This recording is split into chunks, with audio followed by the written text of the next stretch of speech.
Assalamualaikum warahmatullahi wabarakatuh. Sampurasun mitra kaum dangu, mancomania dongeng barayaki sadayanya di acara anu maneh sapertos biasa unggal wengi nyaeta dongeng Sunda ti channel Tepas Sunda.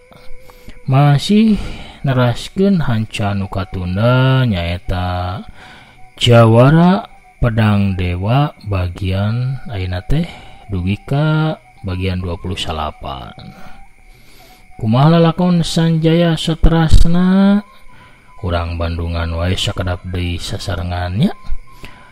Kumaha daramang sadayana mancomania? Alhamdulillah upami daramang manya sehat lahirna sinareng batina teu kirang naon-naon tetepnya dijembarkeun manah sareng imana, dilancarkeun rizkina, oge digampilkeun sagala urusanana munggu Allah Ta'ala, amin ya robbal alamin.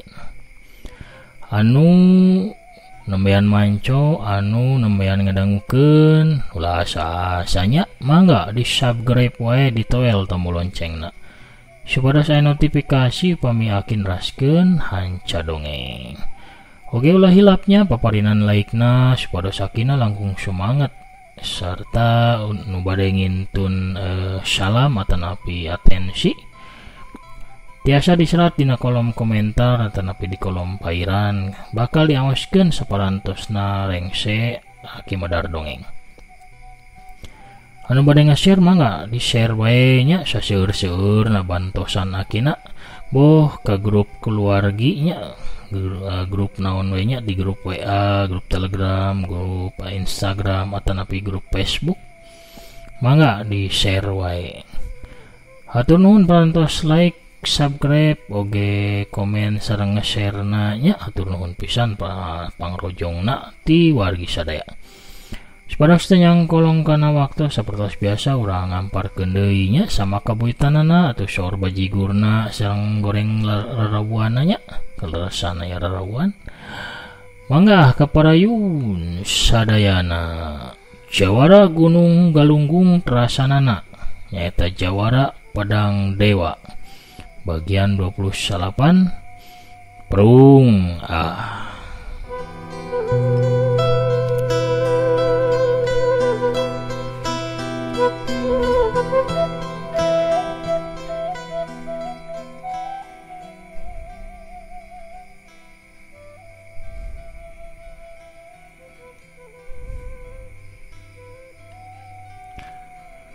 Dewi Rebab Kancana sarta Sanjaya rek dibinasa ku Uyut Tangkorak Oray ku jalan diparaabkeun ka lauk iblis nu aya di balong iblis.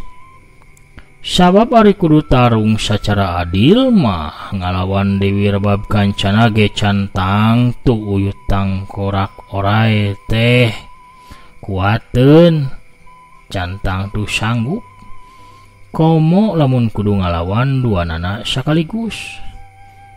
Uyut Tangkorak Oray apal pisan lamun teu gampang pikeun ngajebak Dewi Rebab Kancana oge Sanjaya supaya daek datang ka eta lengkob.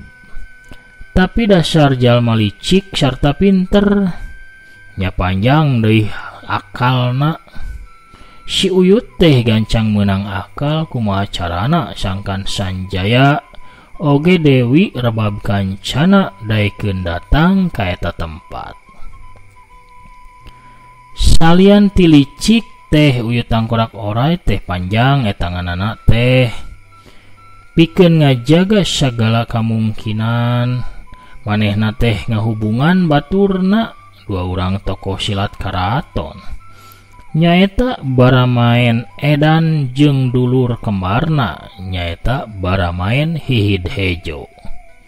Masih apalnya pamirsa ka Baramaen Edan sareng Baramaen Hihid Hejo nya anu satia ngabandungan tangtos apal. Dua urang jawara eta teh pernah dibere tugas ku bangsawan Prajadika pikeun nyerek Sanjaya anu geus ngabinasa anakna nyaeta Praja Kuncara sawaktu Praja Kuncara teh rek ngagunasika Wulan Sari. Ngeunaan prajadika sareng praja kuncara mah tiasa di Bandungan dina lalakonna Jawara Gunung Galunggung anu parantos tamat ku Aki di Pedarnya di channel Tepas Sunda. Kantun ngorehan bae di playlist atau napi ti video. Bari nungguan munculna Sanjaya jeung Dewi Rebab Kancana. Uyut tangkorak teh terus-terusan ngajalankeun siasat kotorna. Pikeun ngurangan sarta ngalingitkeun tokoh-tokoh silat anu teu sajalan jeung dirina. Sanggeus aya sabulan 2 bulana dunya pasilatan teh geger ngadadak. Sabab aya sababaraha tokoh sarta jawara dunya pasilatan anu ngadadak ngaleungit teu pupuguh. Teu apal di mana jeung kunaon sarta kumaha nasibna kiwari. Dina jero kagegeran eta teh 2 urang narima surat anu aneh. Anu kahiji katarima ku Dewi Rebab Kancana surat teh eusina teh kieu. Mang bulan-bulan saprak tilar dunyana guru upami dendam parantos surut. Aya hiji pasoalan anu peryogi didugikeun amanat ti singalanang anu kacida pentingna. Dewi Rebab Kancana diantos pisan dina poe kalima bulan kagenep di lengkob subur nu aya di suku Gunung Salak. Dongkap pas tengah poe ereng-erengan kuring ngantos Dewi di sisi balong anu caina herang. Tawis hormat Sanjaya Galunggung. Kitu cenah eusina surat teh. Surat anu sejena nyaeta katarima ku Sanjaya anu eusina teh kieu. Saprak tilar dunya guru anjeun kuring aya ganjelan sabab aya amanat ti singalanang anu pohocan ditepikeun ka anjeun. Sanjaya anjeun ditungguan ku kuring dina poe ka-7 bulan kagenep di hiji lengkob subur di suku Gunung Salak belah kaler. Datang ka dieu pas tengah poe kuring nunggu di sisi balong. Dewi Rebab Kancana. Sawaktu Dewi Rebab Kancana narima eta surat, hatena dipinuhan ku rasa bimbang. Nu kahiji nah bener, surat teh dikirimkeun ku Sanjaya muridna mendiang singalanang. Anu kaduana surat teh dikirimkeun ku saurang pamayang anu aneh sabab sawaktu dituturkeun teh ku Dewi Rebab Kancana. Eta pamayang tukang ngalalauk teh ngaleungit teu bisa kaudag deui. Lamun manehna bener pamayang biasa, tangtuna mah moal bisa ngaleungit tina udagan Dewi Rebab Kancana. Tangtuna si pamayang teh lain jalma biasa, tapi saurang tokoh pasilatan anu luhur elmuna. Katiluna lamun bener cenah Sanjaya aya perlu kadirina atawa erek nepikeun amanat kadirina. Nah kunaon teu nyarita sawaktu di Pulau Mayit atawa sawaktu papanggih di leuweung tea sawaktu harita Sanjaya nulungan salapan biru. Tapi sanajan loba panimbangan kusabab Dewi Rebab ngahargaan kana hubunganana baheula jeung guru Sanjaya anu urut kabogohna. Sarta banget kasep jeung gagah Sanjaya anu salila ieu teh teuing kunaon sok ngolebat wae. Awewe kolot anu awet ngora teh mutuskeun pikeun tetep nepungan ka Sanjaya di tempat anu geus ditangtukeun nyaeta di hiji lengkob subur di suku Gunung Salak.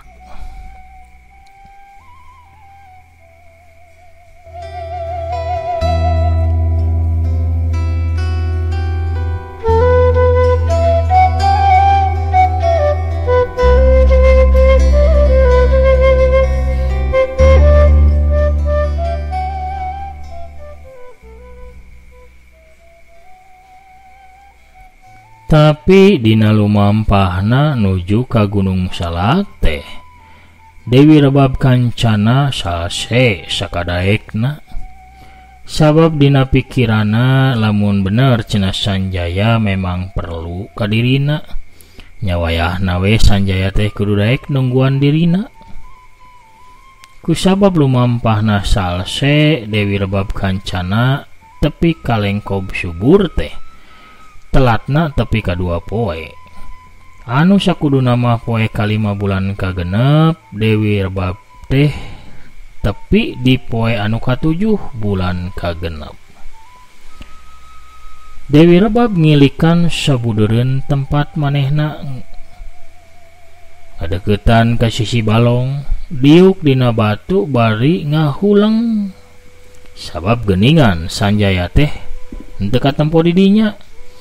Geus disiaran di Talung Tikde eueuh henteu aya di dinya.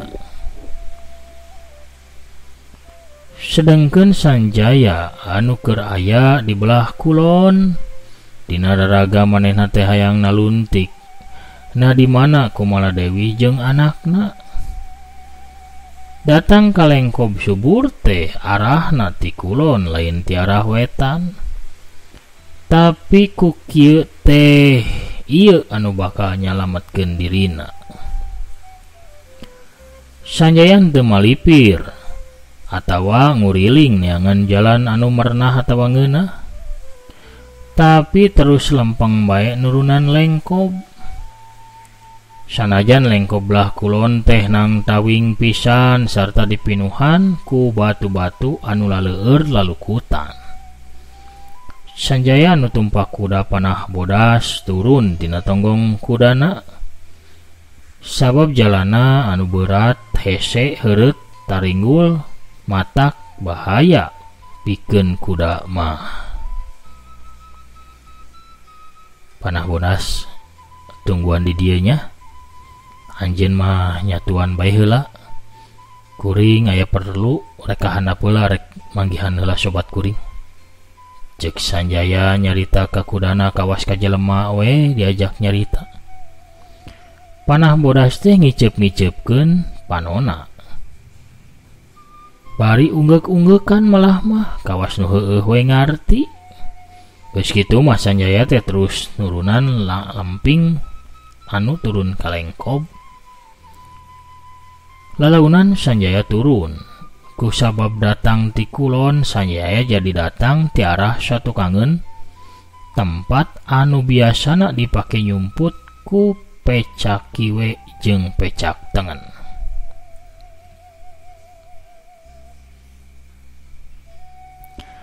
Sanjaya kerung sawaktu tepi ka dasar lengkob sabab manehna teh ningali aya saurang jalma keur cingogo nonggongan ke arah dirina.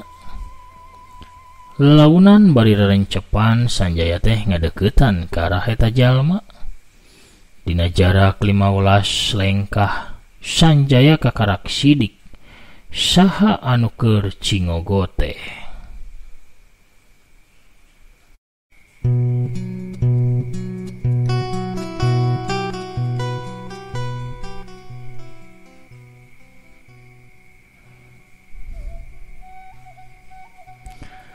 Sanajan can ningali beungeutna, tapi nilik tina baju biruna sarta beubeur oray sanca badag anu meulit dina cangkengna. Sanjaya geus bisa mastikeun saha jalma anu keur cingogo nonggongan ka dirina teh. Uyuh tangkorak oray, gerentes hate Sanjaya. Aya naon uyuh tangkorak oray di ieu tempat? Tapi katingalina mah manehna keur ngintip batur sarta boga niat teu hade. Sanjaya terus merhatikeun sakuriling lengkob. Sepi taya naon-naon sarta taya sasaha. Tapi sawaktu Sanjaya lila neuteup ka arah balong anu kahalangan batu gede jeung tatangkalan jararangkung. Di antara rapat nadahan tatangkalan teh Sanjaya bisa ningali aya saurang awewe anu panjang buukna make baju bodas anu keur leumpang ku kulintingan di sisi balong. Barang disidik-sidik ku Sanjaya eta awewe teh Dewi Rebab Kancana. Geuning Dewi Rebab Kancana. Aya naon ieu teh anu sabenerna? Dewi Rebab Kancana jeung Uyut Tangkorak Oray aya di ieu tempat. Sanjaya bingung sorangan. Ari Uyut Tangkorak Oray mah jelas pasti ngebekel niat teu hade sabab geus 2 kali manehna teh rek ngabinasa Sanjaya.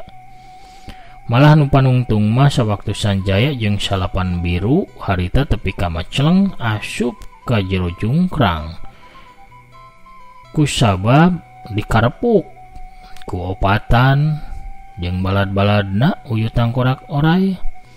Lamun seug teu ditulungan cenahku Ki Munding Saksana, pasti Sanjaya teh geus taya di kieuna.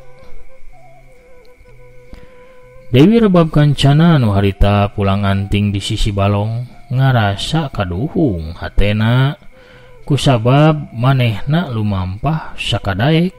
Jadi weh telat pikeun nemonan Sanjaya.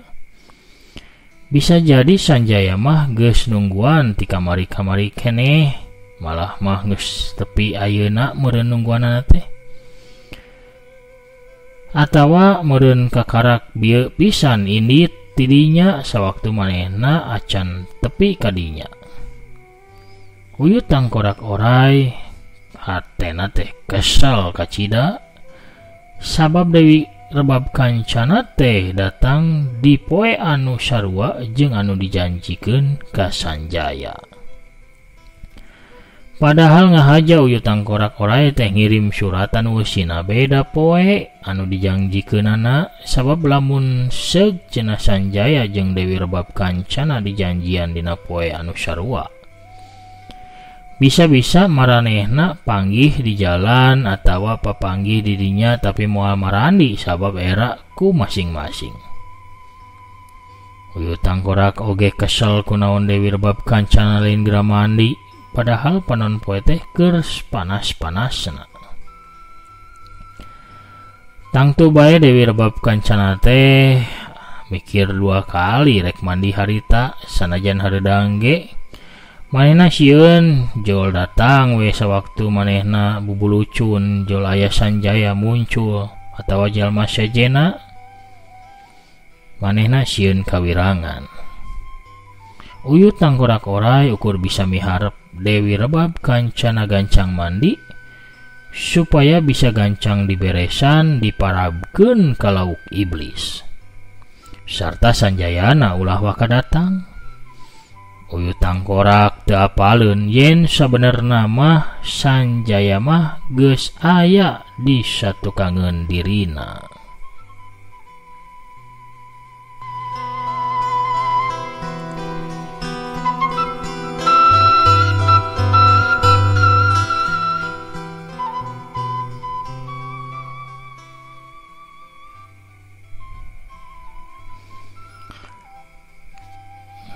Si Uyut teh merhatikeun gerak-gerikna Dewi Rebab Kancana geuning.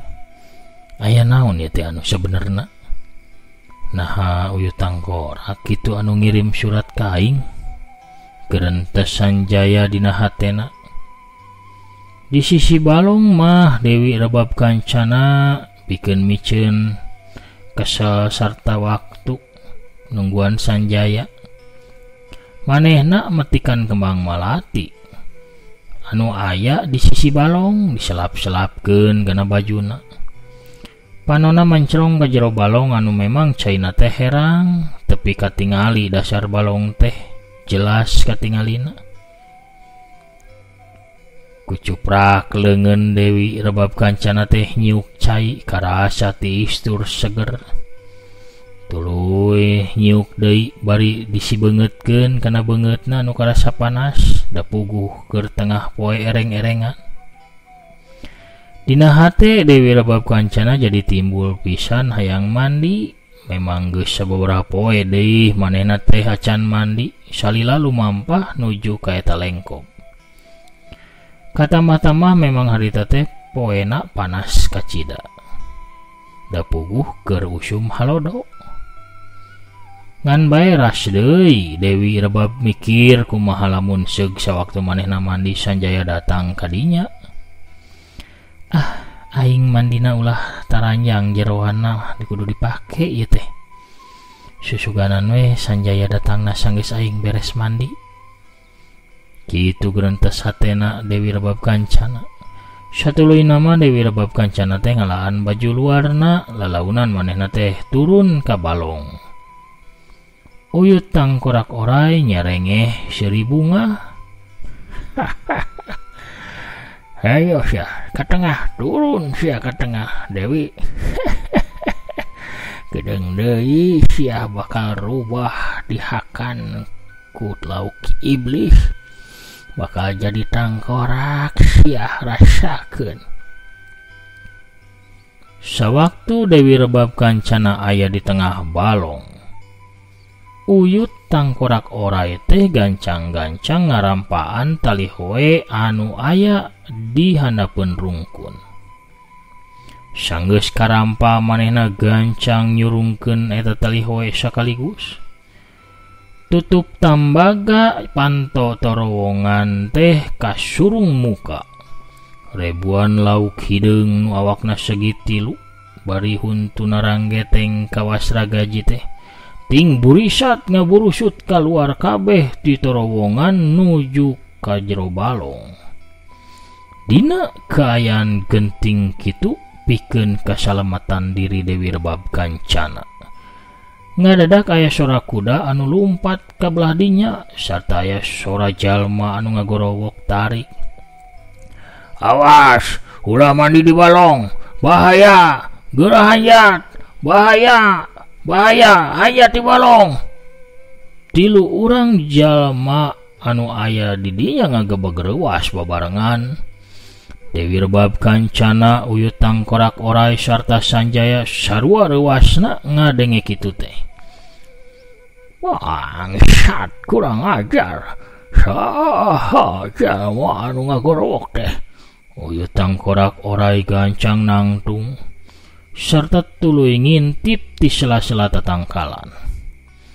Sedangkan Dewi Rebab Kancana anu ngarasa aya nu ting suruwuk di jero cai. Gancang nempo ka jero balong ribuan lauk hideung teh nyuruwuk ngudag ke arah dirina. Dewi Rebab Kancana ngarasa era lamun tepi ka manehna nu keur barasih sarta sabagian auratna kabuka ka tempo ku jalma anu bieu ngagorowok. Sarta pasti nama lalaki sabab sorana puguh sora lalaki. Sedangkan pirasatna anu seukeut katambah ku gorowokna sora jalma tadi, Dewi Rebab Kancana teh jadi hanjat ti balong tapi lain ku cara ngojae ka sisi. Manehna teh langsung bae ngagajleng bari salto sababaraha kali satuluy nama nangtung di luhur batu. Tapi sanajan kitu tetep bae aya 3 lauk anu kaburu ngagegel kana sukuna. Dewi Rebab Kancana ngajerit nahan ka nyeri. Ngagunakeun leungeun kenca katuhuna, Dewi Rebab Kancana langsung ngababuk lauk tepi ka ancurna. Satuluy nama notok jalan getihna supaya getih henteu terus ngucur sarta supaya rasa nyerina ngurangan. Gancang Dewi Rebab Kancana teh make bajuna. Sanajan pakaian jerona bararaseuh manehna tetep make baju luarna. Ret ka jalma anu bieu ngagorowok anu nunggang kuda coklat. Eta jalma teh jangkung badag bari kumis jeung godegna kandel.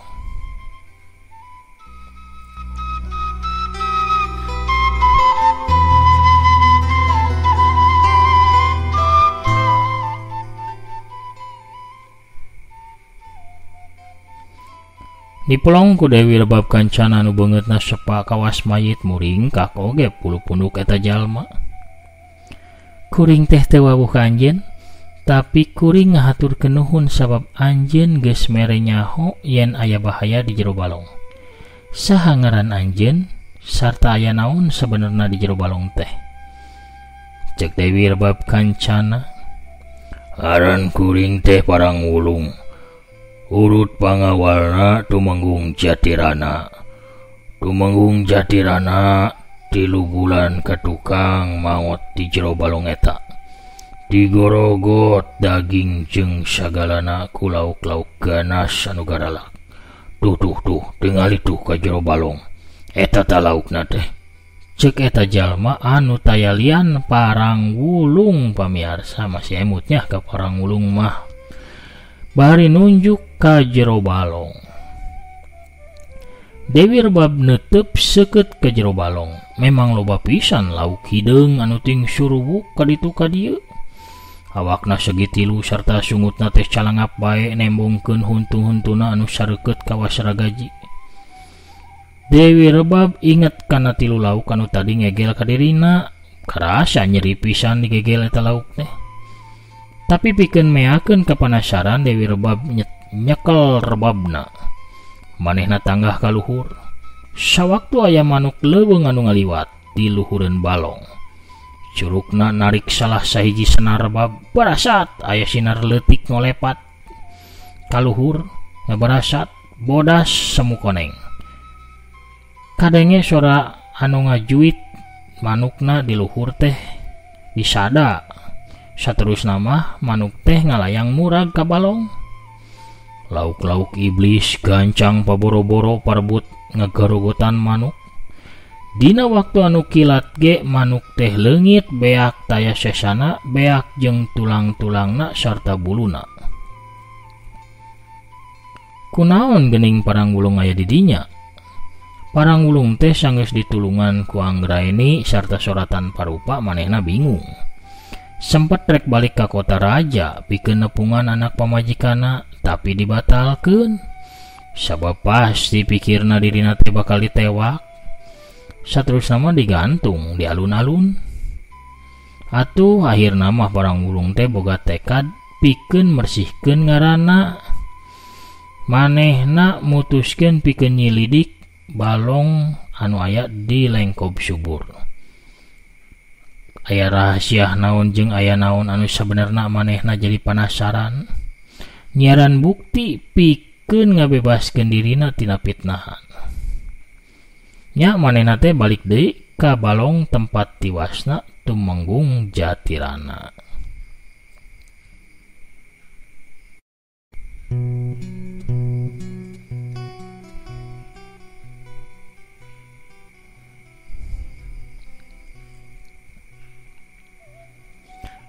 Sawaktu tepi ka dinya kabeneran pisan.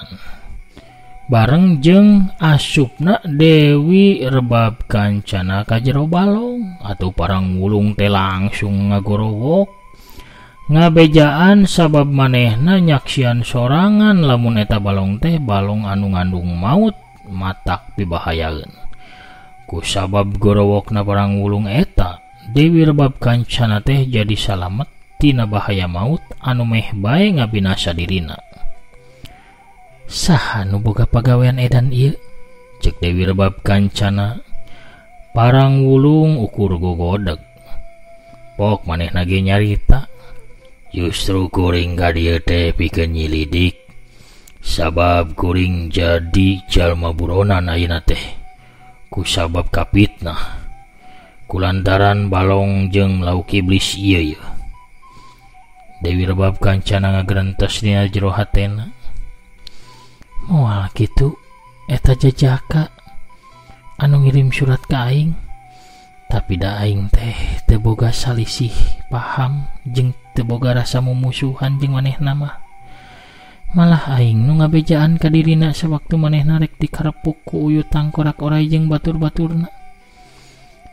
Aing jadi bingung ieu teh. Keur bingung kitu torojo aya hiji jalma lalaki make duduk kuy samak, bajuna ngaliglag palebah dadana teh dikancingkeun, da puguh ca kancingna teh geus cara roplok. Dina tak-tak katuhuna nyampai rancatan tanggungan bajigur. Eta jalma bari kentrang-kentreng teh cicileuweungan. Bajigurna bajigur, katimus pais cauna ye, kulub suuk.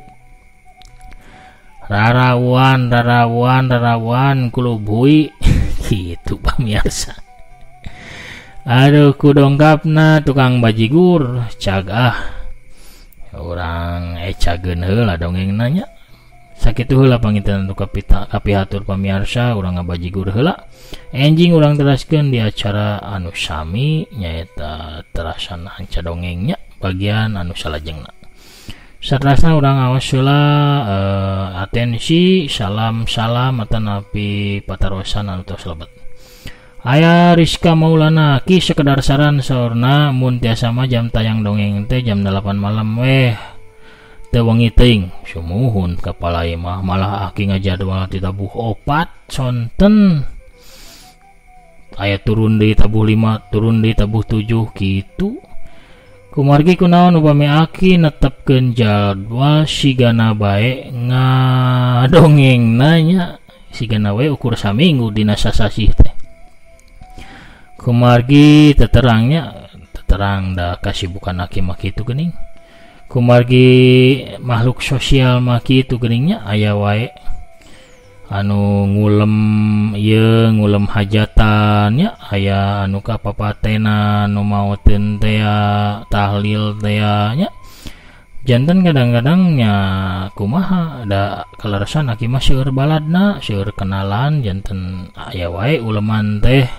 boh ti ditu boh ti dieu kaleresan biasana wengi deui jantennya bentrok wae jadwal teh da siang mah teu tiasa aki ngadongeng kumargi kan gaduh kasibukan oge kedah milari kasabnya kanggo sinini jantenna kumaha nya teu tiasa pasti ayeuna teh palai kitunya ari pasti mah tapi nya kitu teh aya wae sesekelanana upami teu kitu geuning da usum hujan mah putpet bae lampuna teh wengi pisan kadang mah hirup deuna tanapi aya deui sinyalna upami teu sinyal ical lampu we pareum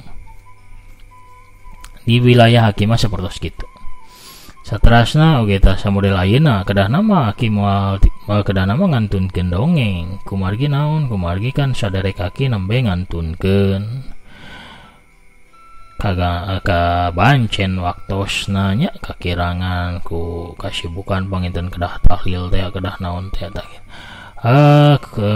supados maklum we nya anu penting mah dikeureuh dongengna margi ari YouTube mah kan tiasa iraha wae diputerna teu sapertos radio upami tinggalin atos we nya teu tiasa diulang upami YouTube mah tiasa tabuh sabaraha we di dangukeunana tiasa enjing siang atau napi wangina semantawis mah kitu Kang Ajat Sudrajat Assalamualaikum Waalaikumsalam hadir sauna Kang Asep Suparman SIPMM aduh tepang deui Kang Asepnya siap manco leres pisan ki jalmi mah kumaha papelakan salam kasadayana sumuhun kitu Kang Ujang Ruhiat Assalamualaikum Waalaikumsalam oke Ujang hadir sauna Teteh Almatman oge manco hatir nuhun Teteh Didin Darmawan oh Kang Didin tos ngudagnya dugi ka bagian ayeuna hatur nuhun Kang Didin pantos maraton ngadangukeun tras dongeng aki tiap dinten aya saha deui atuh urang buka deui nya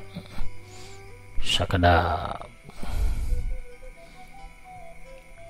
saya tadi teh dugi ka Kang Didin Kang Hendi ti Garut Ciamis manco sauna Kidagar Channel tetap sehat amin tur salam ka wadia balad sadaya manco tras aya Kang Pancabuana Sampurasun ti Cikarang manco hatur nuhun Teh Irma Rahmawati oge tras sehat sauna amin Kang Ujang Munawar hadir Kang Cuy 445 hadir Teteh Lia Wulandari Bawel manco Kang Komar D nya Assalamualaikum Sampurasun bagi aki Semun aki Waalaikumsalam rampes tetap miharap mukia aki damang salamina pados dongengan teras berkumandang amin ya robbal alamin Kang Uus Yudhistira manco deui saurna Deni Sujata Kang Dani Sujata Waalaikumsalam Teteh Nuraini Silvina Dewi alhamdulillah DPS Bali nya manco teras Kang Ade Sukarna uga perung saurna Teh Resti Multijayanti Kang Dudung Anco Kang Atta Hartawan mangga atur nuhun mancona Kang Gus Setiawan saurnanya rampes ki siap manco senjata makan tuan sumuhun